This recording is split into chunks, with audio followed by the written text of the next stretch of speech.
बिस्मिल्लाहिर्रहमानिर्रहीम।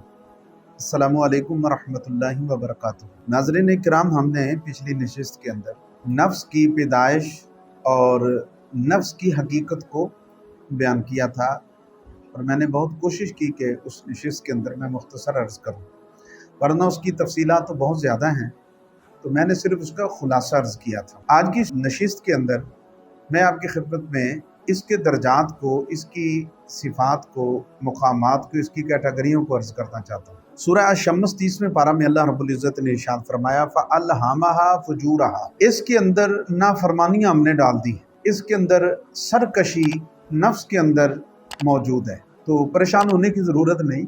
नफ्स अगर सरकश है, मुतकब्बर है, इसके अंदर फ़िस्क है, फजूर है, अगर फ़अल्हमहा फ़ुजूरहा, इसके अंदर फ़िस्क व फजूर अगर गर्चे है, साथ ही फरमाया व तक़वाहा, इसके अंदर तकवा भी है। यही वो मुजाहदा है, यही वो कोशिश है, जद्दोजहद है। तो बंदा जब वो जद्दोजहद करता है, कोशिश करता है, वही जो फिस्क और फजूर की तरफ जो बंदे को राग़िब करता है, यही वो नफ्स फिर बंदे को तकवे की तरफ राग़िब करना शुरू कर देता है। इसलिए हमें सिर्फ हिम्मत की और कोशिश करने की ज़रूरत है इस नफ्स की खबासत से, इसकी गलाजत से और इसके शुरूर से बचने के लिए। जब हम कोशिश करेंगे तो यकीनन यही वो नफ्स जो फिस्क व फजूर की तरफ बंदे को राग़िब कर रहा था, अब ये तकवे की तरफ करेगा। मैं उसकी अभी इंशाअल्लाह अर्ज़ करता हूँ उसकी कैफियत को और उसकी वजाहत को। रसूल अकरम ताजदार अंबिया हज़रत मोहम्मद मुस्तफ़ा सल्लल्लाहु अलैहि वआलिहि वसल्लम ने इरशाद फरमाया कि इज़ा अरादल्लाहु बिअब्दिन, अल्लाह ताला के जब किसी बंदे के साथ इरादा करता है खैरन, भलाई का, जब अल्लाह ताला किसी बंदे के साथ भलाई का इरादा करता है, जब अल्लाह ताला की रहमत किसी पर करम करती है, फजल करती है, तो फिर क्या होता है, बस्सरहु बिअयूबिन नफ्सिही, तो अल्लाह रब्बुल इज़्ज़त उसको उसके जो अयूब हैं, नफ्स के ऐब हैं, वो अल्लाह ताला उस बंदे पर जाहिर कर देता है। अब बात फिर वहीं पर आकर रुकी। जब आप, मैं और आप, हम कोशिश करेंगे तो उस कोशिश के बदले में अल्लाह रब्बुल इज़्ज़त हमारी मदद फरमाएगा, और जो नफ्स की खबासतें हैं, इसके जो अयूब हैं, इसके जो ऐब हैं, वो बंदे पर ख़ुद ब खुद ज़ाहिर कर देगा अल्लाह। इसके शर से बचना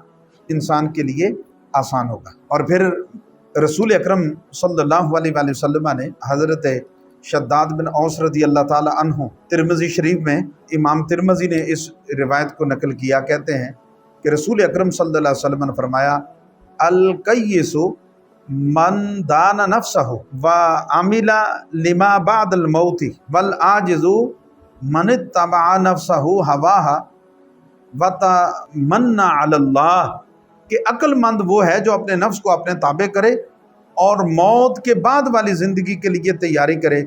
आजिज़ और बेबस है वो इंसान जो अपनी ख्वाहिशात की पैरवी करता है और अल्लाह पर ख्वाहिश करता है। तो यानी इस हदीस मुबारका में भी यही तरगीब दिलाई गई कि अक्लमंद, दाना, समझदार वही वो बंदा है, इस नफ्स को समझे, इसकी चालों को समझे, इसकी हेरा फेरियों को समझे, इसके शुरूर को समझे, और जब वो बंदा कोशिश करता है तो अल्लाह रब्बुल इज़्ज़त उस बंदे की मदद फरमाता है और बुराई की बजाय फिर बंदे की अच्छाई की तरफ आता है।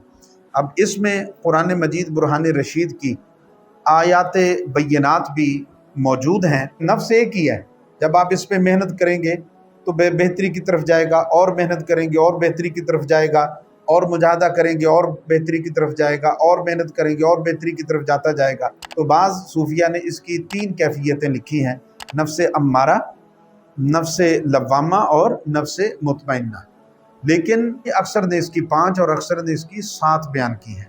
तो जब हम कुरान मजीद बुरहान रशीद की आयात को देखते हैं तो इसकी 7 कैटेगरियों का भी पुरानी आयात से पता चलता है। पहला नफ्स है नफ्स अम्मारा, नफ्स एक ही है, ये फिर मैंने कहा इसकी कैफियतें हैं, इसके दर्जे हैं, इसकी हालतें हैं। अब नफ्स अम्मारा जो है, ये हमेशा बंदे को बुराई बुराई बुराई बुराई बुराई, सरकशी, तकब्बुर, शहवात, ख्वाहिशात, तकब्बुर, गुरूर, हसद, लालच, शहवत, इन चीज़ों की तरफ उभारता है, इस चीज़ की तरफ बंदे की रग़बतें दिलाता है। लेकिन बंदा जब मुजाहदा करता है, कोशिश करता है इस पर, तो फिर ये लव्वामा की तरफ आ जाता है, नफ्से लव्वामा की तरफ آ جاتا ہے، اور نفس لوامہ کی طرف اللہ رب العزت نے قرآن مجید برہان رشید میں سورہ القیامہ فرمایا لا اقسم بالنفس اللوامہ تھی، کہ مجھے نفس لوامہ کی قسم ہے۔ یعنی اب بندہ جب محنت کرتا ہے تو یہ امارہ سے نفس لوامہ پہ آ جاتا ہے۔ نفس امارہ بھی میں نے پچھلی نشست کے اندر بھی 13ویں پارے کی پہلی آیت کہ ان النفس لامارۃ بالسوء، کہ نفس امارہ تو بندے کو ہمیشہ برائی کی طرف بلاتا ہے۔ اب یہاں پر لوامہ کا ذکر کیا، اب جب نفس امارہ برائی کی طرف بلاتا ہے، بندہ جب اس پہ محنت کرے، کوشش کرے، تو پھر یہ اس سے بہتر درجے کی طرف آ جاتا ہے۔ لوامہ کا معنی یعنی ملامت کرنا۔ پھر کیا ہوتا ہے، بندہ محنت کرتا ہے، یہ کیا کرتا ہے، اس وقت نفس ٹھیک تو نہیں ہوتا، لیکن کیا کرتا ہے کہ یہ بندے سے پھر گناہ کرواتا ہے، گناہ کرنے کے بعد یہ پھر بندہ شرمندہ ہوتا ہے، اس بندے سے اللہ کی نافرمانی ہو جاتی ہے، سرکشی ہو جاتی ہے، تو شہوات اور خواہشات کے معاملات میں بندہ جب گر جاتا ہے تو یہ ایک طرف یہ خامی ہوتی ہے، خامی ہونے کے بعد پھر یہ نفس ملامت کرتا ہے اور کہتا ہے کہ نہیں تجھے یہ کام نہیں کرنا چاہیے تھا، توبہ کر، اللہ کی بارگاہ میں معافی مانگ۔ اس کو کہتے ہیں نفس لوامہ۔ پھر آگے ہے نفس ملہمہ۔ یہ نفس ملہمہ وہ ہے بندے کو، جب بندہ خدا نخواستہ کوئی برا عمل کرتا ہے تو یہ پھر کیا کرتا ہے، بندے کو القاء کرتا ہے، الہام، یعنی بندے کو کہتا ہے کہ نہیں یہ برا کام ہے، برے کام سے پہلے ہی بندے کو آگاہ کرتا ہے کہ اس کام کی طرف نہیں جانا، یہ برا عمل ہے۔ پھر بندہ جب اس پر اور محنت کرتا ہے، لیکن دوسری طرف وہ امارہ جو اپنی امارگی دکھاتا ہے، ملہمہ جو ہوتا ہے یہ اس کو آگاہ کرتا ہے یہ برا کام ہے، ادھر جانا نہیں، اس سے بچ۔ پھر بندہ جب اس پر اور محنت کرے، مجاہدہ کرے، کوشش کرے، تو پھر کیا ہوتا ہے، پھر اگلا درجہ بن جاتا ہے مطمئنہ، یا ایتھا النفس المطمئنہ۔ اب قرآن کہتا ہے کہ اے نفس مطمئنہ، کہ یہ گناہ کی طرف نہیں جاتا، نیکی پر بندہ نماز پڑھ کے، قرآن پڑھ کے، ذکر کر کے، عبادت کر کے، سنتوں پر عمل کر کے، مستحبات پر عمل کر کے، نوافل پر عمل کر کے، گناہ کو چھوڑ کر بندے کی طبیعت کو اطمینان ہو جاتا ہے۔ تو جب بندے کی طبیعت کے اندر یہ چیز پیدا ہو جائے تو سمجھ لیں کہ اس کا نفس مطمئنہ ہو گیا۔ پھر کیا ہوتا ہے کہ نفس مطمئنہ جب ہو جاتا ہے، پھر اس سے اگلا درجہ ہے راضیہ، یعنی یہ اللہ پہ راضی ہو جاتا ہے۔ پھر قرآن کہتا ہے یا ایتھا النفس المطمئنہ ارجعی الی ربک راضیۃ، یعنی اللہ سے راضی ہو جاتا، راضیہ، اللہ سے راضی، ہر معاملے میں اللہ سے راضی۔ اس کے پاس نعمتیں کم ہے، کہتا ہے یا اللہ میں راضی، اس پہ نعمتیں تھوڑی ہیں تو کہتا ہے میں راضی، بیمار ہو گیا کہتا ہے میں راضی، نقصان ہو گیا کہتا ہے میں راضی، گرمی ہے تو کہتا ہے یا اللہ میں راضی، سردی ہے تو یا اللہ میں راضی، خوشی ہے تو کہتا ہے یا اللہ میں راضی، حتیٰ کہ سارا خاندان لٹ جائے اور پورے کے پورے قبیلے اور خاندان اولادیں سب قربان ہو جائیں، سب کچھ شہید ہو جائیں، تو وہ پھر بھی کہتا ہے کہ میں اللہ پہ راضی۔ جب وہ اللہ پہ راضی ہو جاتا ہے پھر قرآن کہتا ہے راضیۃ مرضیہ، پھر اللہ اس سے راضی ہو جاتا ہے۔ جس طرح کہ میں نے پچھلی نشست میں بھی عرض کیا تھا، ایک بزرگ اللہ کے ولی کا، بایت البستامی کا، وہ کہتے ہیں پہلے میں اس سے راضی ہوا، میں اس کی ہر بات پر راضی ہوتا رہا، جیسے میں کہتا تھا ویسے وہ کر لیتا تھا، اب وہ مجھ پر اتنا راضی ہو گیا ہے، اب جیسے میں کہتا ہوں ویسے وہ کر لیتا ہے۔ اس کو کہتے ہیں مرضیہ۔